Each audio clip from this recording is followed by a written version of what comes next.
Meus irmãos, a paz do Senhor, boa tarde. Nós vamos, nesse momento, estudar o Evangelho de Marcos, tá? Estudamos a semana passada o Evangelho de Mateus, tá? E agora nós vamos estudar o Evangelho de Marcos.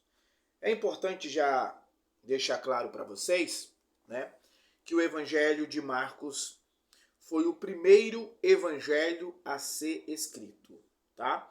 Na cronologia da montagem dos canônicos, o evangelho de Marcos, ele é o segundo, mas na literatura, na escrita, na composição de escrita, ele foi o primeiro. Bom, quero deixar claro que eu estou dizendo que o evangelho de Marcos ele foi o primeiro evangelho a ser escrito, tá? Não o primeiro livro do Novo Testamento a ser escrito. O primeiro livro do Novo Testamento a ser escrito foi uma das cartas do apóstolo Paulo, tá? Não lembro precisamente agora, também não é a nossa aula, tá? Mas o primeiro evangelho a ser escrito não foi o de Mateus, como nós temos na nossa Bíblia. O primeiro evangelho a ser escrito foi o evangelho de Marcos, tá bom? É importante dizer isso. Uma outra coisa que é importantíssima deixar claro aqui para nós é que o Evangelho de Marcos, ele contém 16 capítulos, tá? 16 capítulos e 661 versículos, tá? Então é um livro curto. Dentro dos 4 evangelhos, Marcos é o menor livro, tá? Dos evangelhos, tá bom? Eu sei que os irmãos têm a apostila de vocês aí em mãos, mas quero deixar claro que eu não vou fazer uma leitura sistemática da apostila. Como sempre tenho dito aos irmãos, nós vamos fazer um apanhado geral da apostila, o que é de mais importante da apostila para vocês, tá bom? É importante dizer que o Evangelho de Marcos é um evangelho pequeno, é o menor evangelho, dos 4 é o menor, tá bom? 16 capítulos e 661 versículos, tá bom? É importante também deixar claro que muitas partes do Evangelho de Marcos não tem nos outros evangelhos, tá? Nós já vamos entrar um pouquinho mais detalhado sobre isso aqui. Mesmo ele sendo sinótico, ele fazendo parte dos 3 sinóticos, lembra que nós estudamos sobre isso, sobre o sinótico? Mateus, Marcos e Lucas, tá? Marcos não tem muita coisa que existe nos outros evangelhos, ponto. Uma outra coisa é que Marcos não se prende. Marcos não se prende muito à fala da cultura hebraica, tá? Ele não se preocupa muito em detalhar as questões culturais hebraicas, tá bom? Já vamos dizer por quê, tá? Segunda coisa que Marcos não se preocupa é em detalhar a genealogia de Jesus e o nascimento de Jesus. O Evangelho de Marcos já começa com Jesus sendo batizado e seguindo já o seu ministério, tá bom? É importante a gente deixar esses detalhes bem claros para os irmãos. Mas isso não invalida o Evangelho de Marcos. Isso não quer dizer que o Evangelho de Marcos é um pouco não. Isso não quer dizer que o Evangelho de Marcos é menos importante, tá bom? Não é isso que nós queremos dizer, tá bom?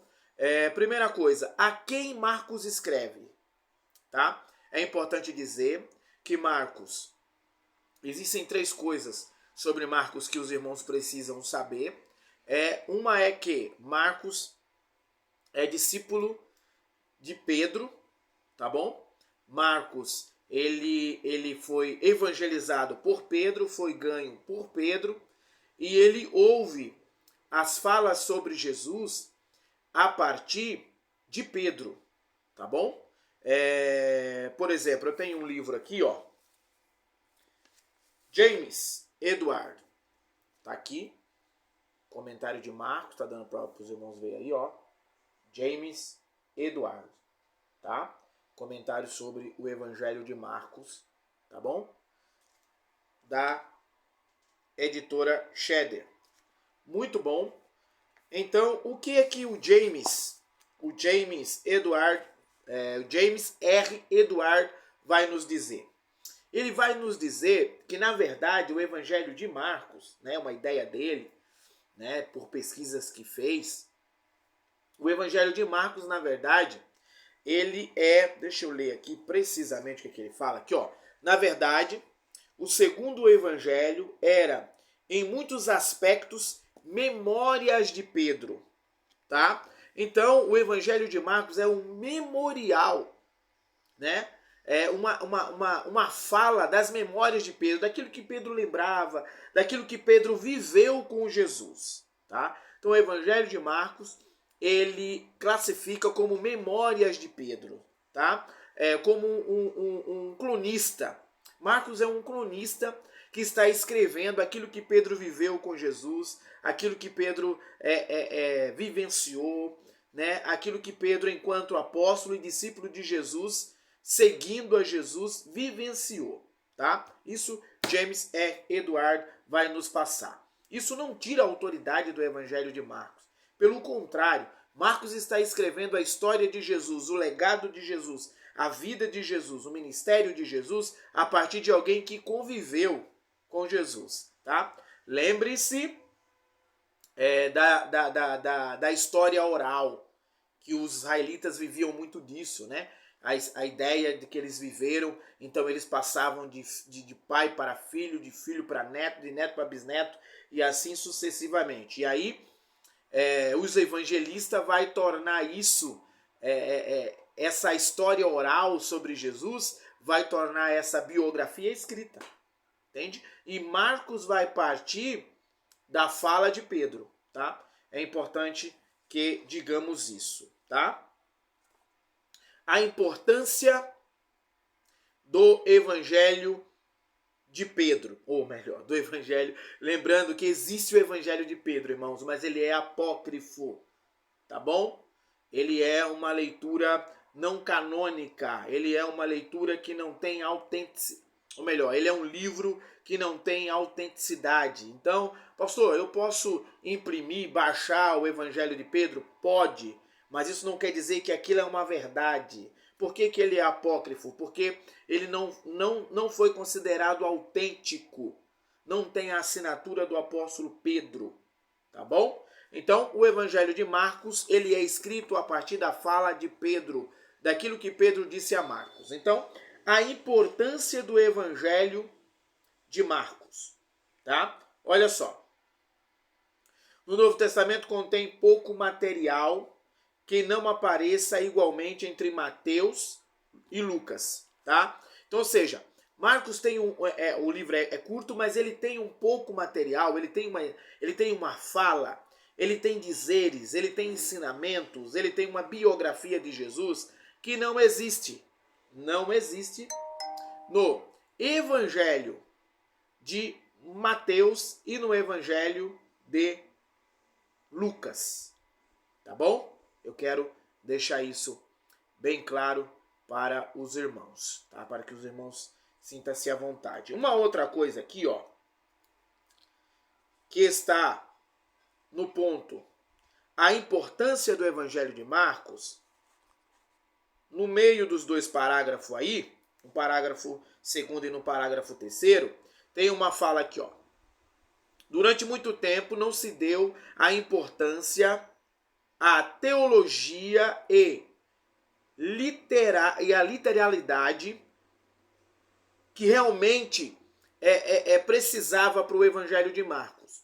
A partir do século XIX, os teólogos, os arqueólogos, os pesquisadores começaram a pesquisar e a entender que o Evangelho de Marcos era um dos mais importantes dos 4 evangelhos, né? É bem verdade que alguns aí vão querer, não alguns, mas muitos, dizem que tanto Mateus como Lucas vai fazer a sua escrita com base no Evangelho de Marcos. Eu tenho as minhas ressalvas, né? né? O pastor Fábio aqui falando para vocês, professor de teologia Fábio aqui falando para vocês com respeito a Mateus. Por quê? Porque Mateus era discípulo de Jesus. Mateus era discípulo, Mateus andou com Jesus. Então, eu não acho coerente essa afirmação de que Mateus tenha tido a sua base escrita no Evangelho de Marcos. Lucas não, Lucas era um pesquisador, era um historiador, então Lucas sim, mas Mateus eu não acredito muito, tá? Vou dar um pause aqui, meus irmãos, e a gente já volta, tá? Então, queridos irmãos, eu vos dizia que a partir do século XIX passaram a dar importância que o Evangelho de Marcos precisava, né? Então, a partir disso, eles começam a conjecturar e a escrever, e você vai ler muita literatura sobre isso, muitos documentários, muitos livros históricos, né? Na história dos evangelhos, a história teológica, a história da igreja, com relação à compilação dos livros, você vai encontrar muitos dizendo que que Mateus e Lucas escrevem os seus livros tem a sua base no que escreveu Marcos.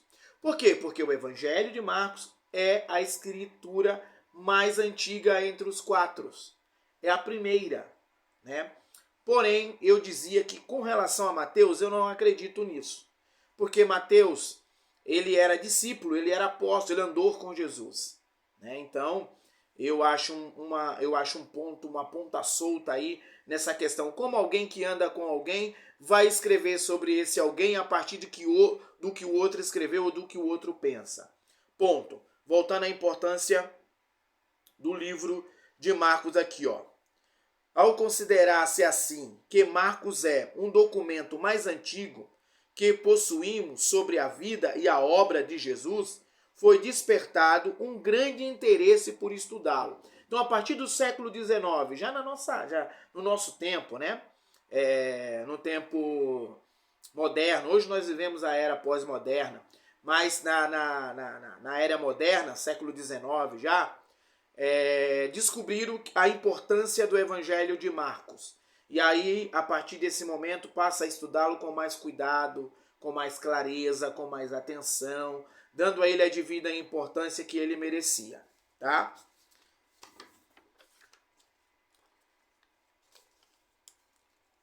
Vamos lá. As três coisas. Bom, vamos falar agora sobre a autoria do Evangelho de Marcos. Primeiro, já aprendemos que Marcos vai escrever a partir a partir do que fala Pedro, né? Ou Memórias de Pedro, como disse James R. Edwards, tá bom? Ponto. Para quem Marcos escreve, tá? É importante dizer isso. Queridos, Marcos vai escrever para os romanos, para a igreja, para os gentios romanos convertidos ao cristianismo, tá? E eu quero que você fique atento nessa fala minha aqui, tá? Marcos vai escrever, estamos falando sobre a autoria, ou melhor, é isso mesmo, sobre a autoria, tá?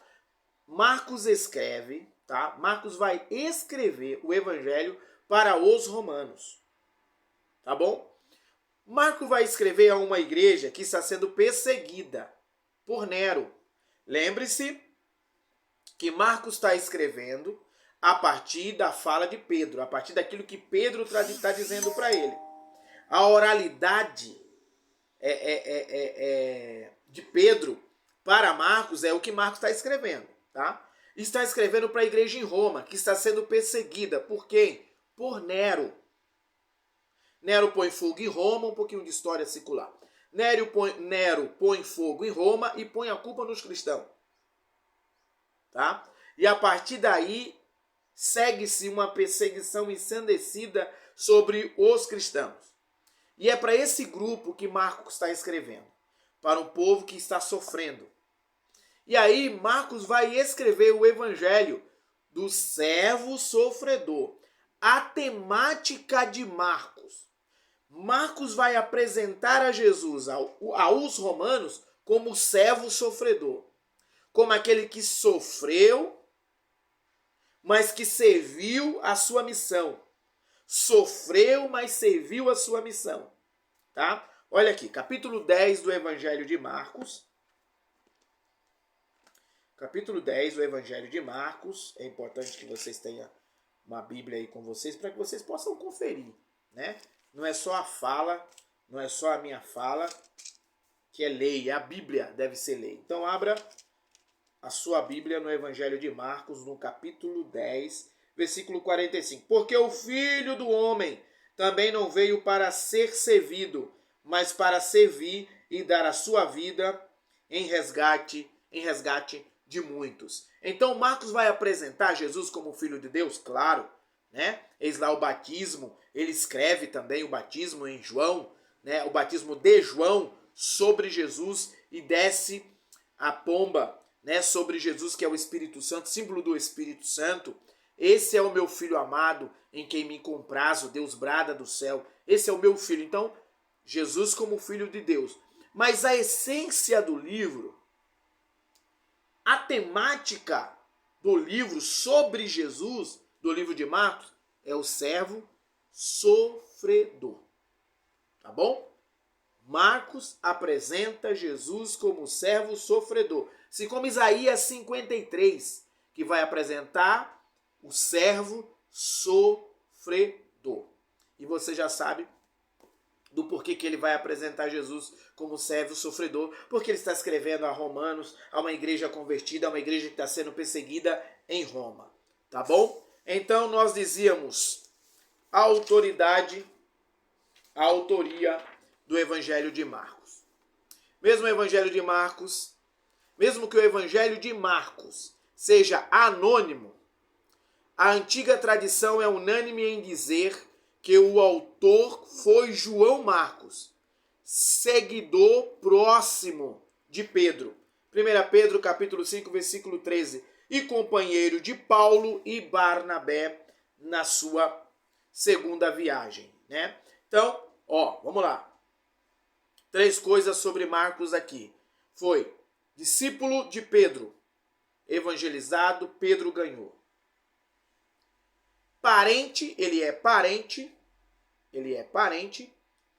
né? Sobrinho de Barnabé, e ele foi discipulado também por Barnabé. E foi companheiro de Paulo em suas missões, né? Olha a base desse moço, tá? Olha a base desse moço. Vamos caminhar. Então nós entendemos aqui outra coisa. O evangelho de Marcos, mesmo que não tenha a sua assinatura, porém os pais da igreja, inclusive Papias, que foi bispo de Heráclitos, tá? Diz nos seus escritos ou na sua fala que o segundo evangelho foi escrito por Marcos. Isso foi testificado no livro de Eusébio de Cesareia, História Eclesiásticas, tá? Histórias Eclesiásticas, Eusébio de Cesareia, tá bom? Vamos lá. Vamos passar desse ponto para a gente ganhar tempo, irmãos.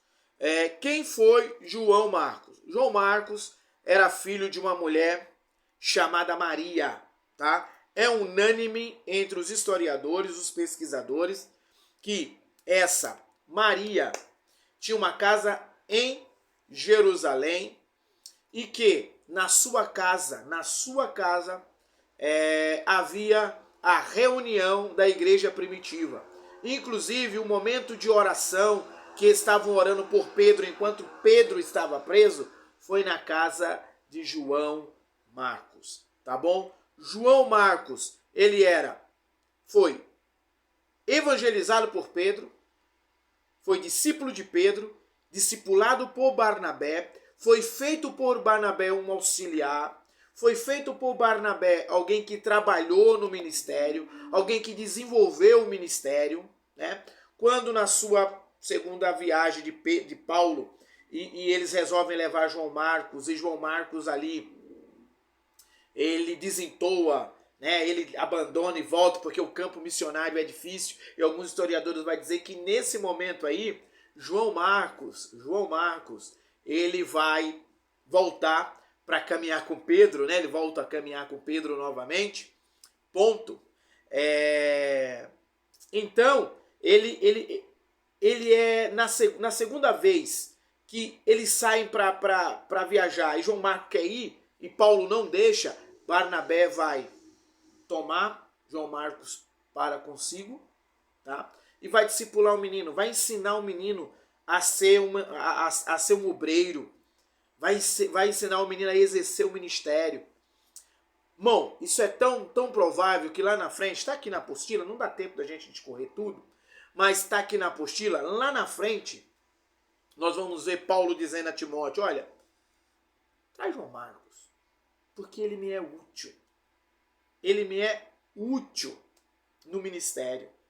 Tá? Traz João Marcos contigo que ele me é útil. Então o menino que Paulo disse um dia, não, ele não vai com a gente. Ele não serve para ser missionário. Ele não serve para andar comigo. Lá na frente, depois do trabalho de Barnabé, depois do garimpo de Barnabé, Paulo vai dizer, não, o menino é útil. Tá? Irmãos, aqui eu quero abrir um parênteses. Deixa eu falar uma coisa para você, uma coisa ministerial. Não despreze as pessoas. Tá? A gente às vezes coloca determinadas pessoas para fazer determinadas coisas e não dá certo. Não dá certo ali, mas pode dar certo de outra forma. Todo mundo merece uma segunda chance, todo mundo merece ser ensinado. Né? Às vezes a gente quer que as pessoas façam as coisas e a gente não ensina. Vamos ter o olhar de Barnabé. Veja, Barnabé via que a igreja de Antioquia estava crescendo. O que faz Barnabé? Vai buscar Saulo. Porque ele viu que Saulo tinha conhecimento e podia contribuir. Podia trazer uma edificação mais profunda, mais apurada para a igreja. Então ele vai buscar Saulo, ele vai buscar Paulo, põe Paulo no meio da igreja. E Paulo foi o que foi. Também é lógico que é a mão do Senhor. Tá? E ele faz a mesma coisa com Marcos. Quando Paulo disse não serve, ele disse tá bom, vai com o outro, deixa o menino comigo. Então vamos ser um Barnabé. Tá bom? Vamos lá. Faz do menino um ministro abençoado, né? Já disse para vocês que ele era parente de Barnabé. Uma segunda curiosidade que eu quero deixar aqui sobre João Marcos, tá? Isso é uma especulação, não é uma verdade. Por quê, meu querido? Porque nós não temos documentos que comprovem isso. Os documentos que nós temos é que João Marcos vai escrever o seu evangelho a partir da fala de Pedro. Ponto. Mas existem outras fontes que acreditam que João Marcos é o moço do capítulo 14 do livro de Marcos, capítulo 14, versículos 51 e 52, que fugiu pelado. Se realmente esse menino aqui é João Marcos, tá? Opa, já abre um leque para dizer que nem tudo que Marcos escreve é a partir do que Pedro falou. João Marcos vai escrever alguma coisa com experiência própria, como testemunha ocular, porque ele também acompanhou Jesus. Isso é uma hipótese, nós não temos documento que comprove isso, tá bom? O Evangelho de Marcos, capítulo 14, versículo 51, vai relatar a história de um menino que está enrolado no lençol e observando Jesus, e quando prenderam Jesus, que vão fazer menção de prendê-lo também, põe a mão sobre ele, ele se solta do lençol e sai despido, sai nu, correndo. Tá? Alguns acreditam que esse é João Marcos. Bom, então nós já aprendemos quem era Marcos, aprendemos para quem ele escreveu, a autoria, né? Então, nós temos aqui o que também é importante deixar claro, é que Marcos vai apresentar Jesus como servo sofredor, né? Cristo revelado em Marcos. Então tem algumas coisas aqui, ó. Marcos apresenta Jesus como Jesus Cristo, Filho de Deus. Mas também fornece claramente aquilo que eu falei para os irmãos. O que é central é apresentar Jesus como o servo sofredor. Tá bom? Vamos lá. Apresenta Jesus também como divino, né? Ele era o servo sofredor, mas ao mesmo tempo que ele era servo, que ele veio para servir, ele era Deus. Marcos também apresenta Jesus como sendo divino. Está aí o texto, Marcos 12, 6, tá bom? E nós temos também, no Evangelho de Marcos, ações do Espírito Santo.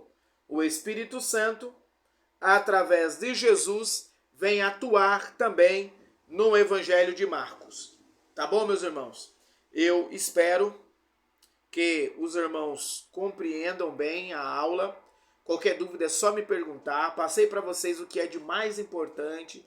Na verdade, é o sumo do que é importante para a gente aprender na apostila. O demais tem aqui escrito, não preciso ficar repetindo, falando, senão se torna cansativo, uma aula chata, tá bom? E que Deus abençoe os irmãos. Qualquer dúvida, me perguntem, mandem mensagem. Amém? Deus abençoe. Forte abraço. O próximo nós vamos estudar sobre o Evangelho do Dr. Lucas.